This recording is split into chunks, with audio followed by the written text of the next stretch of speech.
Hello, welcome back. Today's video is going to be the last video in the Gallagher Girls Academy series. I've decided to do the second to last book as the last one and leave the third one up to your own discovery. So if you have really enjoyed hearing about the Gallagher Girls Academy, then I encourage you to read that last book. But I've decided to leave that as a surprise. Today we get to talk about Out of Sight, Out of Time. This is the fifth book in the series by Ali Carter, and I read this one in paperback. This was a change from the previous two that were in hardcover. So back to paperback, which I think I prefer paperback just because it's a little less clunky. So Out of Sight, Out of Time. This is a crazy start of the book. So we need to catch up a little bit on the last one because there was a lot that happened at the end of the previous book. The big things are as we find out that Mr. Solomon actually isn't a double agent. He's a triple agent. He was a regular spy pretending to be in the Circle of Cavan while actually not being in the Circle of Cavan. And so lots of crazy messy stuff happening. He was flip-flapping back and forth, and we find out that he was actually trying to take the Circle of Cavan down. I don't know if, I think I did mention this like in the first video, that Cammie's dad had died on a mission, and no one knew what went on in that mission that led to his death. And at the end of the previous book, the Follow the Pigeons message led her to her dad's journal that was leading up to the mission that he went on, that he died on. And it comes to find out that he was working with Mr. Solomon, because again, they were best friends. They were working together to take down the Circle of Cavan, and he went to go get some very important information, and he was killed while he was trying to go do that, and that was the mission that he was killed on. So, a very unfortunate story, but now Cammie has a little more answers than what she did previously, which is good. So now she has that information, and now she, at the end of the previous book, she goes with Zach, Bex, Liz, her mom, Aunt Abby, and Mr. Solomon to Blackthorn Institute, which is Zach's old school, which is also Mr. Solomon's old school, which happens to be the school that the Circle of Cavan recruit a ton of their members from. And so they are going to try and get Mr. Solomon's journal. And actually, Mr. Solomon is not there at the time. He's been abducted by the Circle of Cavan. And so Mr. Solomon does not go with them. My mistake. But Mr. Solomon told Zach that he left his journal in the Blackthorn Institute, like big mountain where they store important, valuable items. And so Zach is taking them all to get that journal so that they can have the second piece of the story. While they get there, Cammie and Zach are the only two that go into the mountain. While they're in the mountain, they hear people coming. They have located the journal and they're trying to make their way out, but now they've heard people coming. And it turns out that it is the lady who had tried to kill Cammie on the rooftop previously is there with Mr. Solomon. They know that that lady is the Circle of Cavan person who is out to get her, and so now they realize that she has abducted Mr. Solomon, and now they're probably trying to get this journal that Cammie and Zach just found. So they're deep in the tombs, trying to get out without anyone noticing. Unfortunately, it does not happen, and they get into a confrontation with the Circle of Cavan lady and her other goons that are with her. And when the lady greets Zach, she says, "Oh, are you not excited to see Mom?" And it's a plot twist no one ever saw coming. The lady who's been out to get Cammie this whole time is Zach's mom. What? Can you even believe it? It's nuts. I know, it's shocking. How do we even proceed from this? So while they're in the tombs, they get into a large fist fight. Cammie luckily gets to save the journal, and she starts running. Zach is still fighting her mom, trying to get Mr. Solomon. And once Cammie looks back at Zach, Zach realizes they're not making it out, and Zach decides he's going to blow up the tombs. So he detonates a bomb that happens to be there. I don't remember the detail of why it was still there. But he blows up the tombs, and Cammie's running out. She gets out, but she's on this ledge, so it wasn't the entrance that she came in from, and it's leading to a large waterfall. Unfortunately, the lady from Circle of Cabin followed her and made it out as well.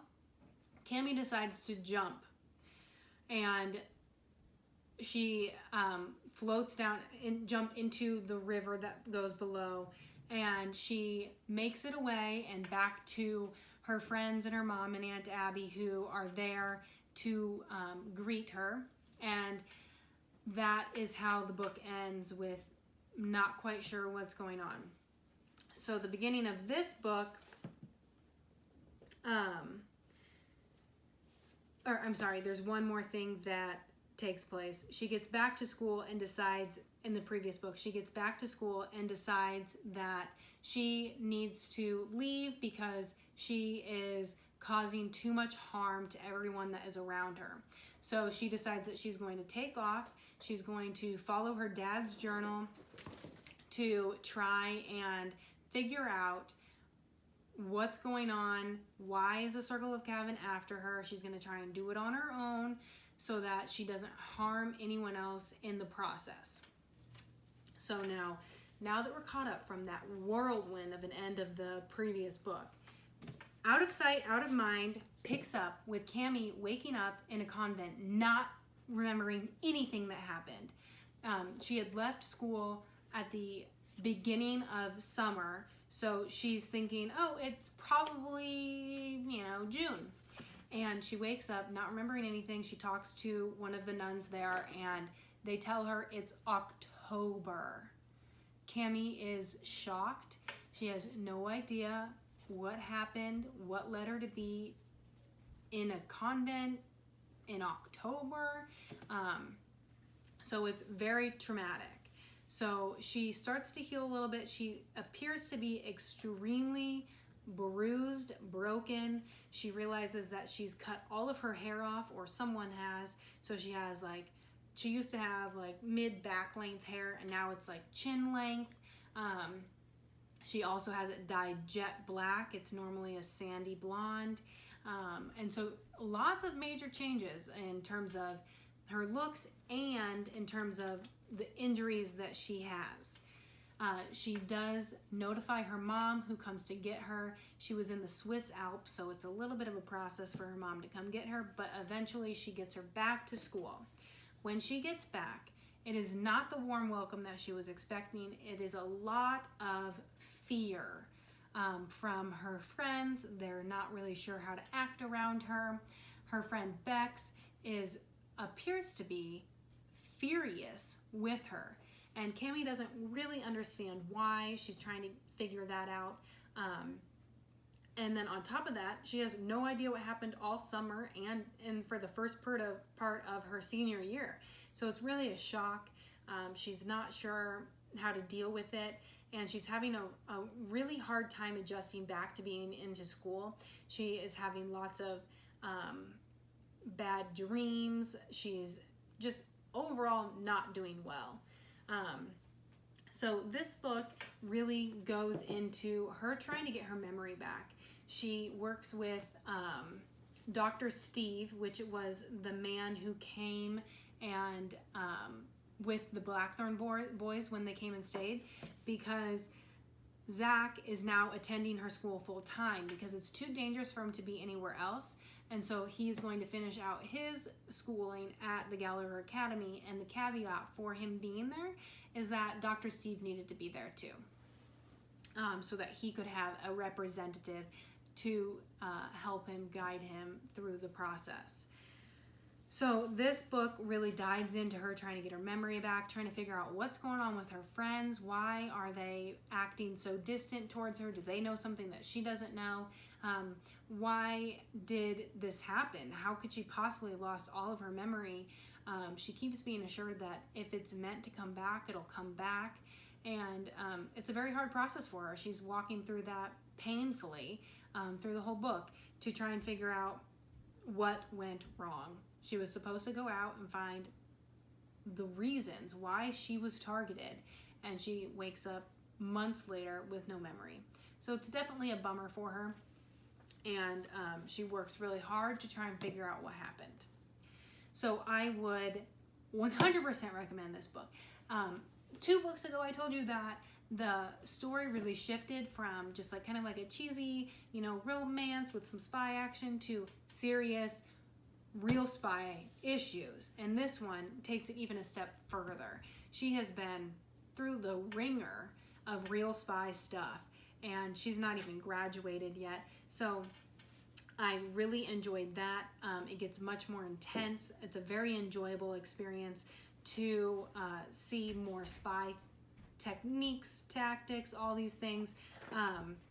I forgot to mention one important thing is that Mr. Solomon made it out, and Zach, I assumed you picked up on that, but Mr. Solomon and Zach made it out of the tombs alive, but with damage. Zach was a little bit harmed, and Mr. Solomon is in a coma, and he's in a coma for the entirety of the book. Maybe you'll have to read it to find out, but so the book is great. I would recommend it. I think that it is an excellent addition to the series. It takes it just another step forward in that series level, which really draws and adds an element to it that makes it more than just your young adult love story, which is definitely what I enjoy. But there's that a little bit of fear in this one, and what's going to happen. She doesn't have her memory, and so it's a very traumatic situation. But 100% would recommend it. Excellent book, well written.